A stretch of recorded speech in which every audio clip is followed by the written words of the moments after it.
So guys अगर आप कोई भी चीज स्टार्ट कर रहे हो उसके पहले आपकी प्रॉपर प्लानिंग होनी चाहिए। आप सभी को पता है कि 2025 में आप सभी को बोर्ड एग्जाम देना है और उस बोर्ड एग्जाम में हर साल का जो ट्रैक रिकॉर्ड है उसके अंदर मैं बताऊं कि फिजिक्स का पेपर सबसे ज्यादा डिफिकल्ट है। देखो गाइज आप सभी के रिएक्शन को चेक करने के लिए मैं दो टारगेट दे रहा हूं, दो, और उसके लिए मैं दो वीडियो आप सभी के लिए स्पेशल लाने वाला हूं, दो वीडियो की सीरीज लाने वाला हूं। पहली बात तो अगर इस वीडियो पे 1000 प्लस लाइक और 500 के ऊपर कमेंट होता है तो जिससे मुझे पता चलेगा कि आप सभी लोग बहुत ज्यादा एक्साइटेड हो और अपने बोर्ड एग्जाम की तैयारी बहुत ज्यादा कर रहे हो। अगर ये चीजें 2 दिन के अंदर मुझे दिख जाती है तो मैं आप सभी के लिए एक ऐसा स्पेशल वीडियो की सीरीज स्टार्ट करूंगा जिसके अंदर एक्सरसाइज के क्वेश्चंस करवाऊंगा।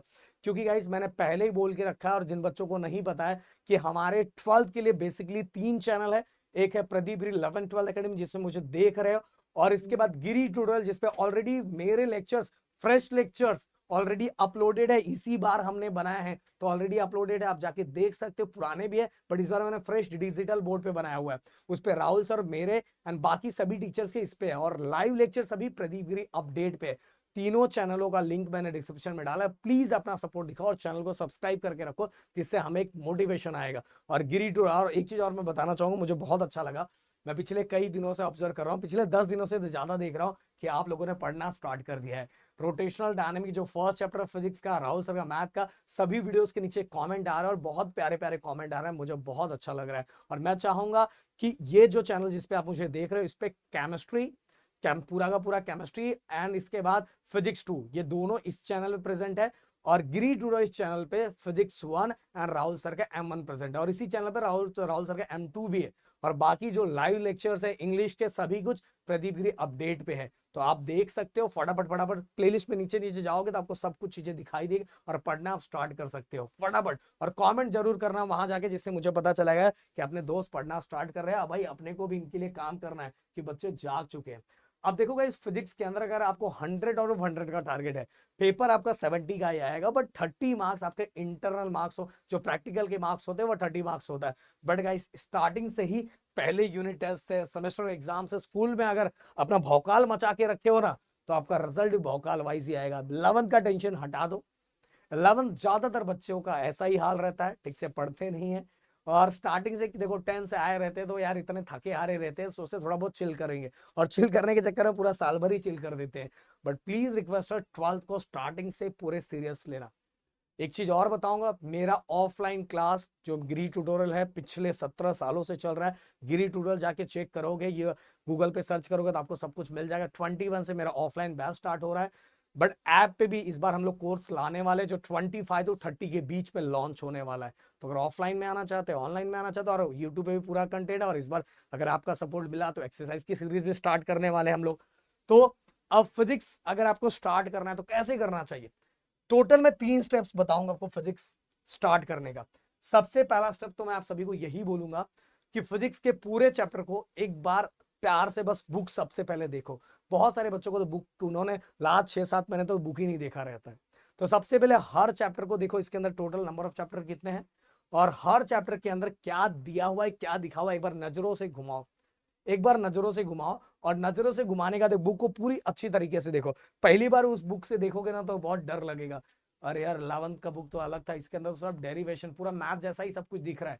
और बहुत सारे बच्चों ने मैथ छोड़ा भी होगा, बट मैं आपको बताना चाहूंगा कि अगर जो मैं स्टेप्स बताऊंगा उस वाइज आप फॉलो करोगे तो आप एक एक चीजें, एक एक चैप्टर जैसे से करते जाओगे ना, अपने अपने घड़े के अंदर मार्क्स भरते जाओगे।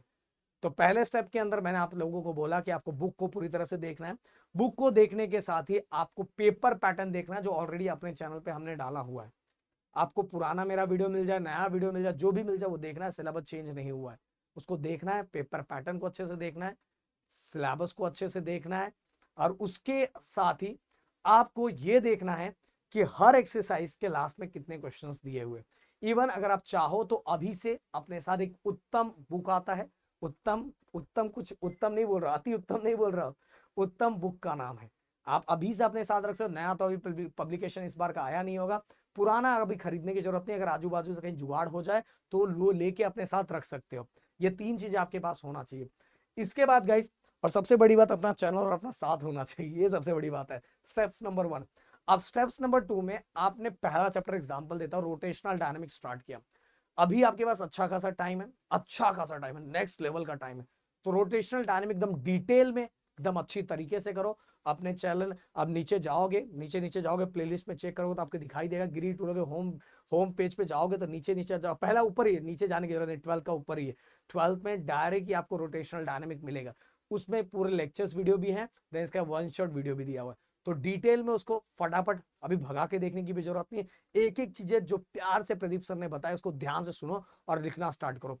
तो सबसे पहले आपको पूरा देखो, हर टाइम को सॉल्व करने, अगर यही वीडियो मैं लास्ट में बनाता तो मैं अलग तरीका बताता, बट अभी मैं बोलूंगा सबसे पहले कॉन्सेप्ट को एकदम अच्छे से समझो, क्योंकि कॉन्सेप्ट को अभी समझोगे तो आपको एक साथ में दो काम करना है। कौन सा दो काम कर रहे हैं बोले अगले स्टेप में बताऊंगा। तो सबसे पहले दूसरे स्टेप में मैंने क्या बोला कि पूरे कॉन्सेप्ट को क्लियर करना है, ये कर लिया।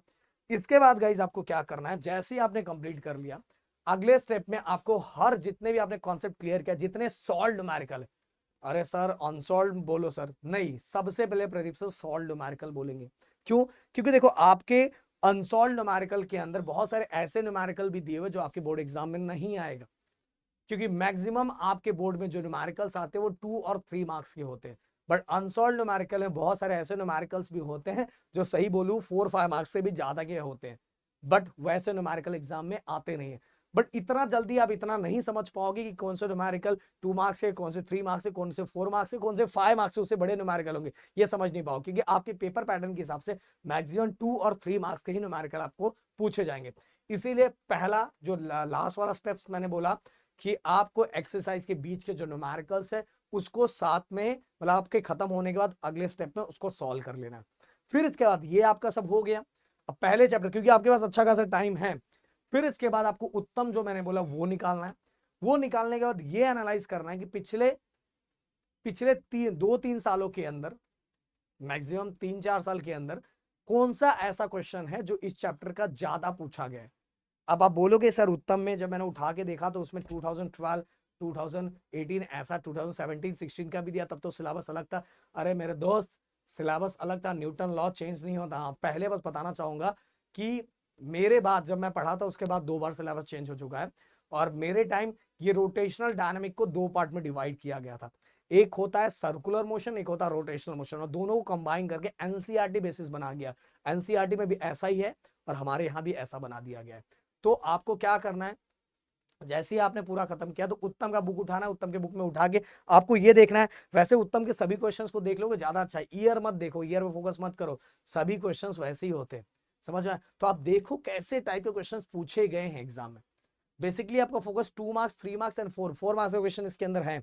एंगल ऑफ बैंकिंग, वीमैक्स, ये सब 4 मार्क्स का क्वेश्चन रोटेशनल डायनामिक के अंदर, सॉरी, तो जो मैं बता रहा हूँ चैप्टर एग्जांपल दे रहा हूँ, तो इसके अंदर आपको, आप पूरा खत्म कर रहे हैं तो आपका साथ में ही काम होता जाएगा कि आपको क्वेश्चन भी पता है कैसे क्वेश्चन टाइप के, आपका कॉन्सेप्ट भी पूरा क्लियर है, आपके न्यूमेरिकल्स भी साथ में होते जा रहे हैं, तो एक तीर से सभी निशाने मारते जा रहे हैं। और एक और तीर मारना है, कौन सा तीर मारना पता है आपको? इसके साथ ही टारगेट एक ले लेना, मैं कोई लिंक डिस्क्रिप्शन में नहीं दे रहा हूँ, कुछ भी नहीं दे रहा हूँ, कोई पब्लिकेशन का प्रमोशन नहीं कर रहा हूँ, पर जो चीजें अच्छी है वो मैं आपको सजेशन दे रहा हूँ।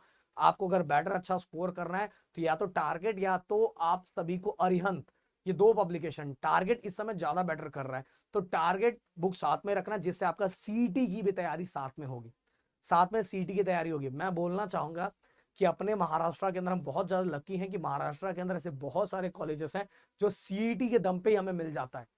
तो जितनी तैयारी हम बाकी एग्जाम्स के लिए करेंगे, बस सीटी के लिए कर ले तो हम स्टेट बोर्ड के साथ ही सीटी की तैयारी कर सकते हैं। जैसे हमारा फर्स्ट चैप्टर खत्म हुआ तो उससे रिलेटेड जो एमसी जो पीवाईक्यू दिए वो हम साथ में सॉल्व करते जाएंगे, तो उसी दिन हमारा वो चैप्टर भी खत्म होता जाएगा। तो ये प्रॉपर प्लानिंग अगर आप करके रखोगे तो भाई फोड़ के भी आओगे और कम टाइम में टेंशन भी खत्म करो, सीटी भी साथ में खत्म कर दोगे। समझ में आया? तो ये प्लानिंग प्रॉपर तरीके से होनी चाहिए। तो मिलता है नेक्स्ट वीडियो में। Thank you so much guys, जय हिंद एंड जय महाराष्ट्र दोस्तों।